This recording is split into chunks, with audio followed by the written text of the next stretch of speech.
My God, it has been a while. We are back. It's Rick C here with another Rick review. Now, my God, I've got a lot of reviews to do. So, I gotta work hard. But this is the one I'm just gonna get out of the way real quick. Well, try to at least, but you know. So, yada yada. You'll get my drift. You'll get my drift, laddie. Today we're doing the review of VGW 2K17's final pay-per-view, the Superpop Memorial Show. This is, like I said, was the final pay-per-view of VGW and before they migrated over to 2K18. And as of I think you're gonna see this by the end of the night. Yeah, I'll have it up by the end of the night. So, Status, thank you for, by the way, tagging me in that tweet about the patch for 2K18. Finally, cutscenes are coming back. Macau, if you're watching this, I'll make sure to tell you in the WrestleMania review, but cutscenes are coming back, Macau. Okay? Cutscenes are coming back. I'll let you know. So, yeah. I'm very happy about that. Thank you, Status Quo. And it should be coming out in the next 24 hours or so. So I'm hyped for that. But anyway, let's keep the hype contained. I'm so glad cutscenes are going to be back because that saves VGW and RCCW storylines and other colleague storylines. But off that topic, like I said, we're doing the review of VGW 2K17's final pay-per-view, the Superpop Memorial Show. Now we start off the night with the pre-show, I believe. The pre-show has the VGW Special Guest Battle Royale. 6 special guests come in, they fight in a Battle Royal. There was H.O. Delirious, Cartoons, William Butt Talks. Ooh, was that a coincidence, or was that because he's partnering up with the Bully? He seems to be partnering up with the Bully. Is that why he was there, Status? I think a couple other fruitcakes. And that was about it. Oh, and the final guy to enter was a shocker. It was Lincoln Loud, who entered the Battle Royale. I was actually really happy and shocked to see Lincoln Loud. And, believe it or not, Lincoln Loud won that Battle Royale. So Lincoln Loud actually has a win in VGW. It was a special guest Battle Royale. The next match on the pre-show was Galindo versus a mystery opponent. The mystery opponent happened to be the debuting Xavier, I believe was his name. The Black CM Punk ripoff, basically. Don't know what the hell he's doing.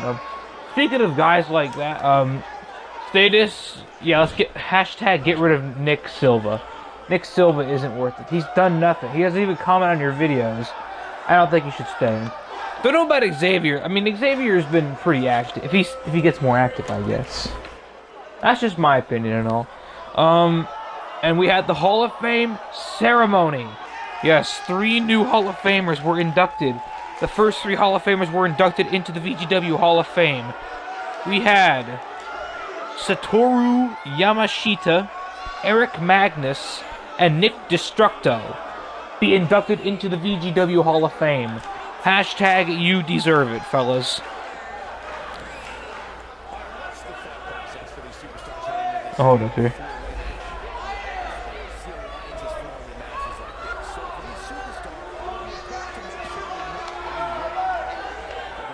Alright. Next we have the lives to crown Joe. Now I think this is the actual show we're going into. The live stream championship is on. Holy shit, there's 18 moments of this, but that suffice to say.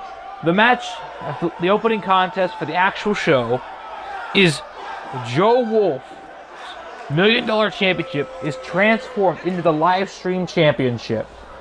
We see Joe Wolf, Adam Watkins, Eric Daniels. Oh, I forgot that one. He looks like David Otunga.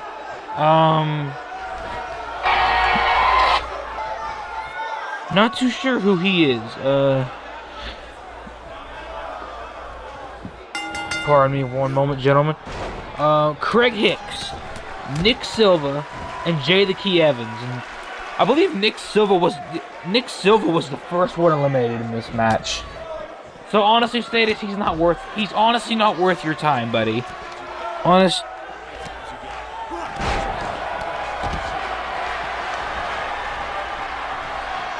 So yeah, honestly, I feel like you should just get rid of Nick Silva. Honestly, he's not good. I don't see him doing anything. I mean, I can see Xavier maybe doing something, but not Nick Silva. That's just my honest opinion.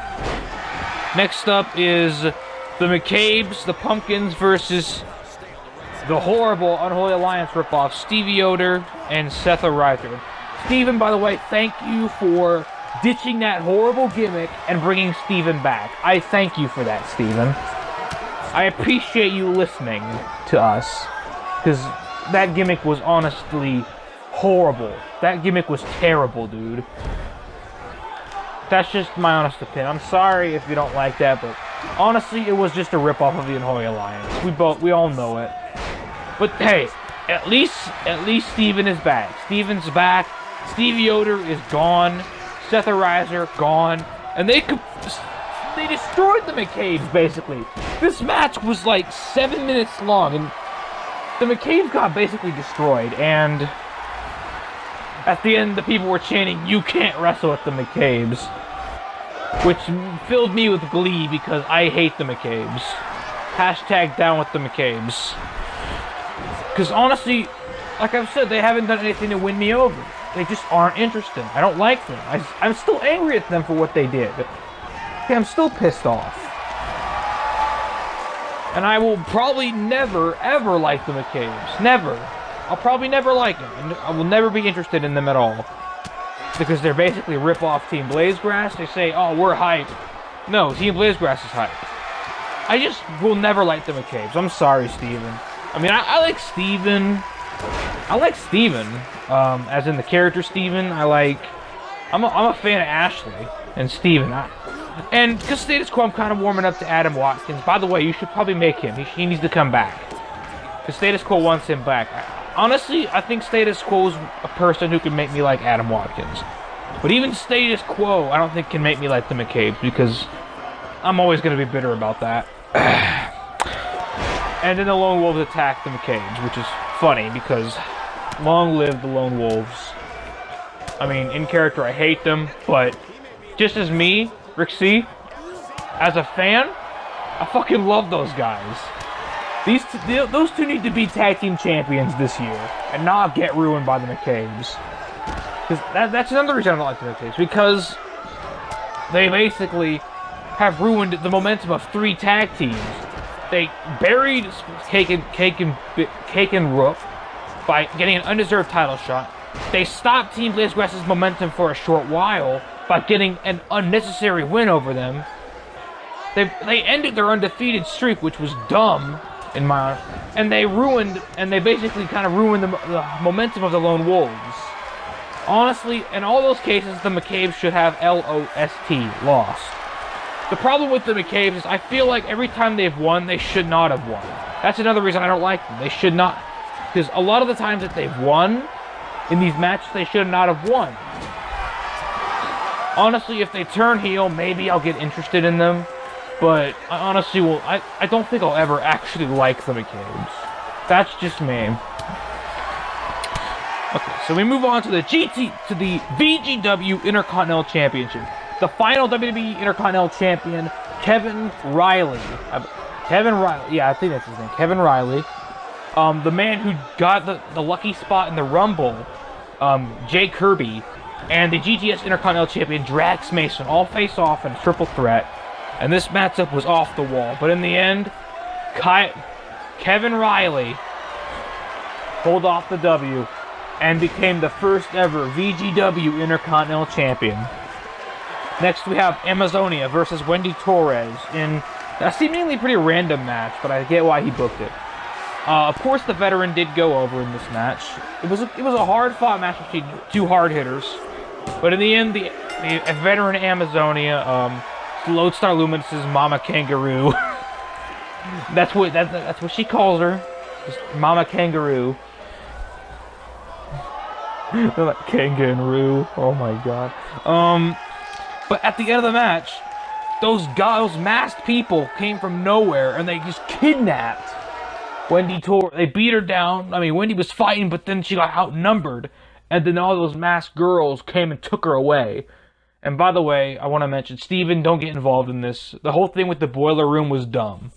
Why would people from, like, a special forces group take her to a boiler room? Look, all I'm going to ask is nobody get involved in the... I'm very interested in this storyline. I actually really do want to see where this is going to lead. I'm excited for this. Because originally, had they been in CWA, I would not have even thought about this. But VGW has brought my mind to this. I'm excited to see what this has to offer. What we had to offer with this storyline. So nobody get involved. No, I don't want really anybody to be involved in the storyline. If that's fine by everyone. I don't want anyone to interfere because I feel like this should be just between CDD, the masked people, and Wendy. And maybe some CDD friends come to help. But the main characters of the storyline, honestly, should feel are just CDD, Wendy, and the masked people. Next one, we have a SWAT City triple threat. The SWAT City triple threat. And I saw you say this. You were playing as J Medic. But nope. Your plans flopped. This matchup was, it was alright. I wasn't really too interested in it because there were more exciting matches I was excited for. But in the end, Ace, yes, that man right there, Ace Marksman, pulled it off. Next, we would have the GTS to crown the first United States champion of VGW. Hop, which is the GTS US champion, versus Cletus Bailey. And these two put on a slugfest, but in the end, Cletus would win the US title. Or so we thought. Do you remember a while back when Ryan Oxley won a 4-man ladder match and got that lunchbox? That was... Status Quo must have made that a Money in the Bank because he cashed in on Cletus and became the new United States champion, Ryan Oxley. I'm very happy for Ryan about that. I actually really like Ryan Oxley as a character. I mean, he kind of reminds me a lot of Sami Zayn for some reason. I don't know why, but Ryan Oxley gives me that Sami Zayn-esque feel to him. Like he's the underdog that you want to root for, and he got the title. Do I see him as a potential world champion in both VGW and CWA? In CWA, definitely, but in VGW, maybe. I could see him as definitely a GTS champion.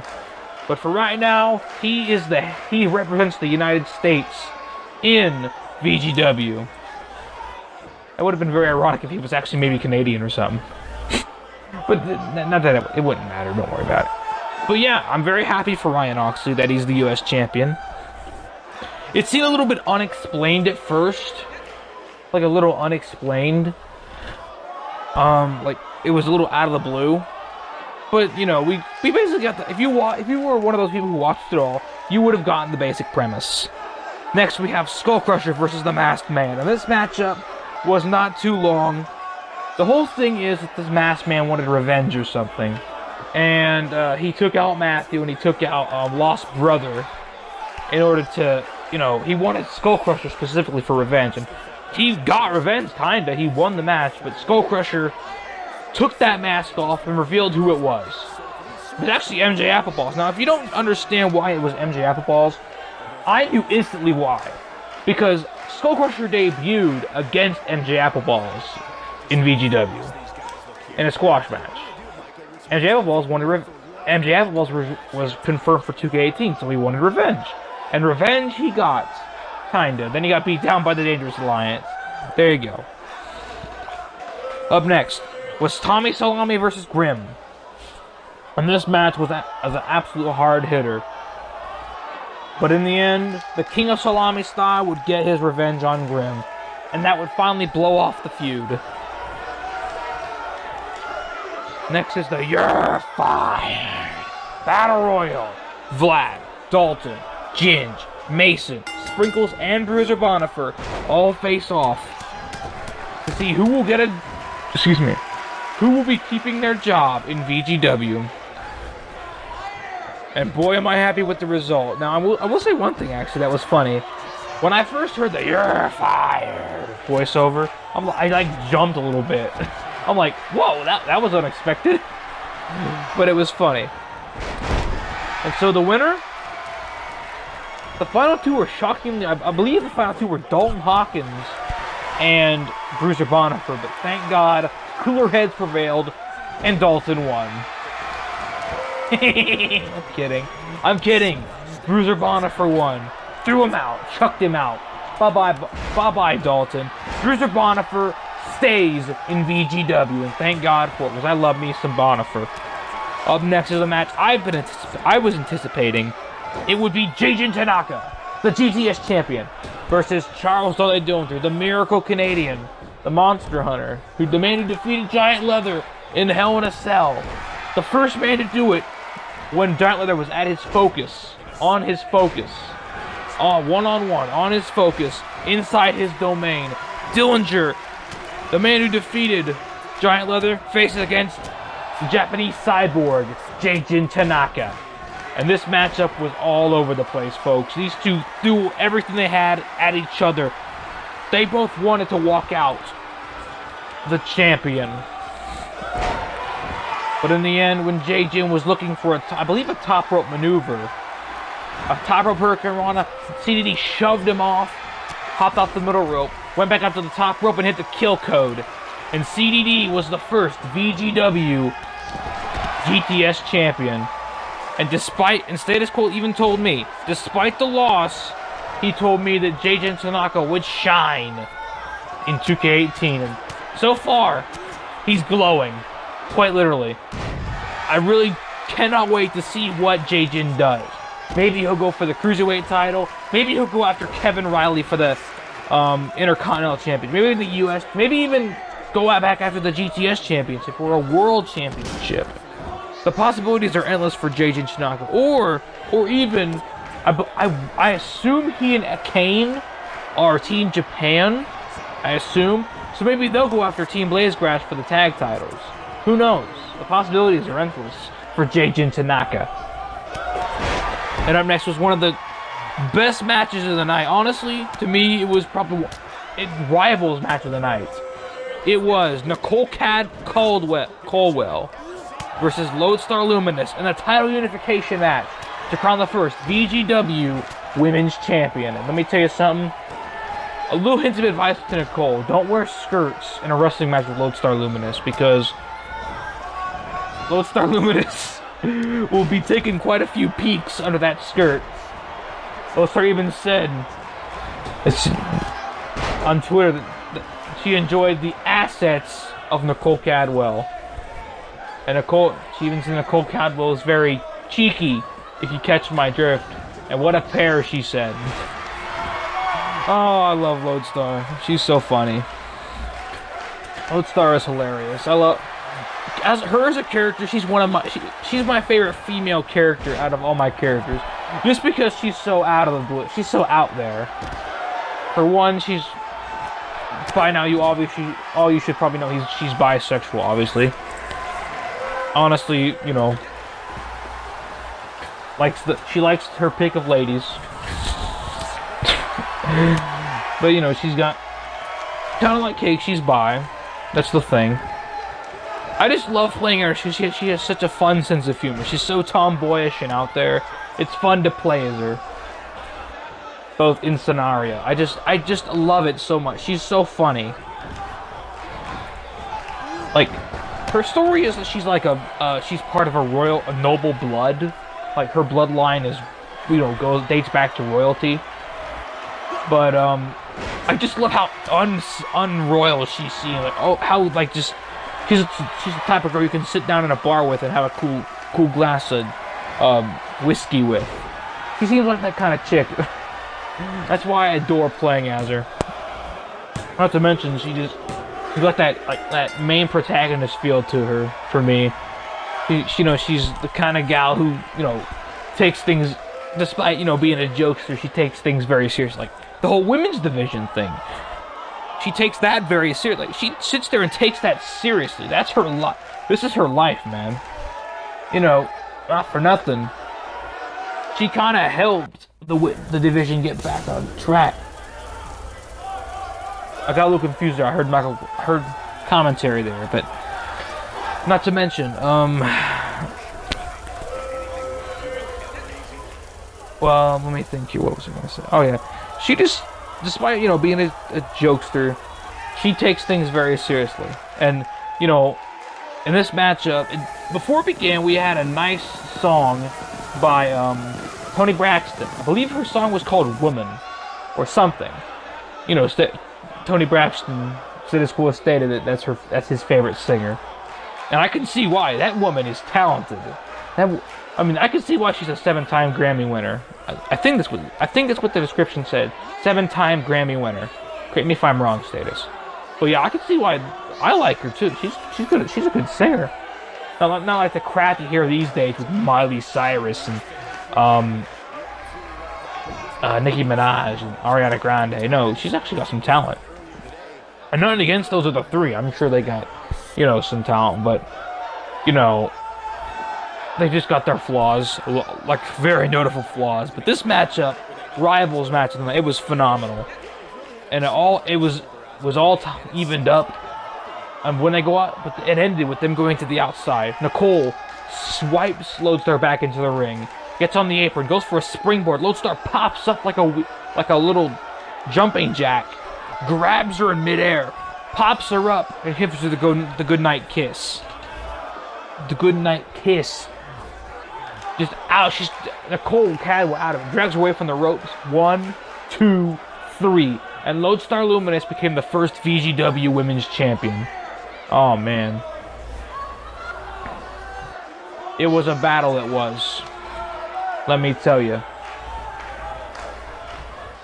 And the crowd, chanting, "You deserve it." Not to pat myself on the back for my own creation, but, if I were a booker, I think she deserved it too. So, this woman's going out there raising awareness for the women's division. Basically, spoke her mind when nobody else seemed to have. Basically, on CWA, she said, "No, this can't happen. The women's division, despite the lukewarm welcome, we can make this a thing." And what do you know? These two, for the last, I want to say 2 months now, she's been putting on main event caliber matches against Mary, against Catherine Oxley, and tonight against Nicole Cadwell. So in essence, Lodestar kind of led the women's revolution of VGW, in a way, of course. And Nicole took it with some pride. Basically saying, "Congratulations, you deserve it. You truly deserve it." So you know what that means, right? Lodestar Luminous and Nicole Cadwell, they are best friends. They are best friends.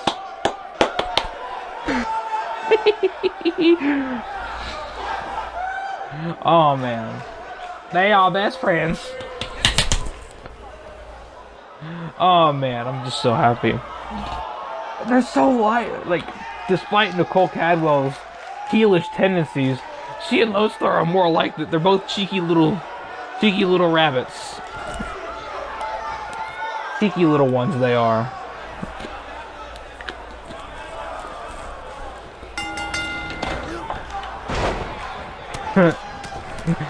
Oh, but moving on.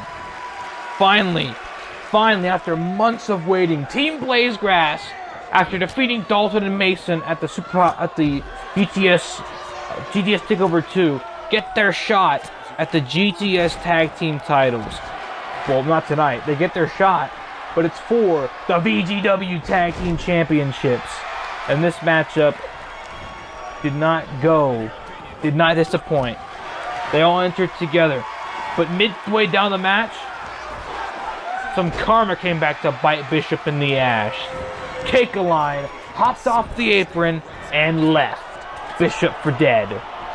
And that allowed Team Blazegrass to pick up the victory and become the first VGW Tag Team Champions. They were up in smoke. And Shit Up got smoked. Boom. Team Blazegrass, the tag champs. What a night for Team Blaze. And by the way, fun fact for you, me and Status actually worked that storyline out. Team Blazegrass didn't get their shot. That was because me, my brother, who created Team Blazegrass, or at least Brandon in the group, and Status Quo all worked out a big plan that would make this a main event caliber match. See, what would happen is TVG would get screwed by some force. Didn't know what force it would be, but it was the Lone Wolves, that Status Quo. Built them up as heels. Then they'd come back. When Brandon came back, they'd face off against Dalton and Mason for their spot because, Boom and Sheamus had to get them in there because storyline reasons. They wanted to help their friend. And that Superpop Memorial Show, Cake would betray Bishop, and we'll see what happens later, what he would do later. And then TBG would win the tag titles finally. After months of waiting, they finally get their shot and they pull it off. Honestly, that was some great storytelling. And then another high-octane match would be Magister Domine versus the first gimmick Quincy McDonald ever held. The Chronicle Cycle. And before I say anything, no, Nate. No, Dark Dog. You don't stand it. Magister Domine, you're not the only one who can stand a chance to defeat Domine. And he's not the only one who has a chance to defeat you. If you recall, that man in the ring right there, Pete Corvus, beat you at World War III. So, is he the only one who has a chance of beating you now? And I guarantee Quincy McDonald, Status Quo, I call him that out of respect. And you should too, because he's your boss. You call him Status Quo, or Mr. McDonald, if you like. You show some respect. Put some respect on his name, Dark Dog. You don't call him Quincy McDonald. Magister can because he's actually not even hired in the VGW. So, yeah. Just that out of the way. Magister Domine and Chronicle Psycho went to war in this matchup. Chronicle Psycho would get the first pinfall. In a way, it's kind of like it's the first time somebody's pinned Magister Domine. So, that's a victory. So, Dark Dog. That is wrong. You don't stand it. You weren't the only one who stood a chance. Chronicle Psycho actually pinned Magister. But the Magister would get a pin back, thanks to the hand that draws. Then it would go into overtime. And then Magister would reverse a choke slam, hit the hand that draws, and defeat the Chronicle Psycho in an enormous upset. And the McCabe's tried to attack Magister, but failed miserably. And before the World Heavyweight Championship match, we would see a cutscene of Cake Hickeline pacing around, just pacing around, and then, just like fire, he would clap his hands together, and the mask would be gone, and Cake would come back in this matchup, and then it would go to the World Heavyweight Championship match. Quite incredible. Sam Campbell and Stink facing off for the World Championship. And then, of course, as much as I wanted Sam Campbell to win this match, I already knew who was going to walk out the winner. It would be Quint Incredible leaving the arena as world champion. And he and Sam Campbell, out of respect, would hand him the championship and say, congratulations. Show of respect from Sam Campbell. As much as I really wanted to see him be world champion. But hey, stuff happens. And then the finals. I believe Nick Destructo. Nick Destructo was actually Sam Campbell's father. Backstage told him he was proud of him. Father and son. And then we move on to Grim honoring Superpop. But before we could finish, CM Punk came out and laid into him. And then kicked him in the nads, and then he just took out DF entirely. And then we'd see backstage a little confrontation between Magister Domine and Charles Dante Dillinger. Foreshadowing, perhaps? We will see come very soon. All in all, it was a phenomenal event. I loved every second of it. It was great. Status Quo outdid himself with this 18-part event. Never do it again, he says. He's never doing it again. I know how you feel, Status. I did that with Beach Blast 2017. Anyway, thank you all for watching and being so patient. This is Rick C signing off saying, see ya!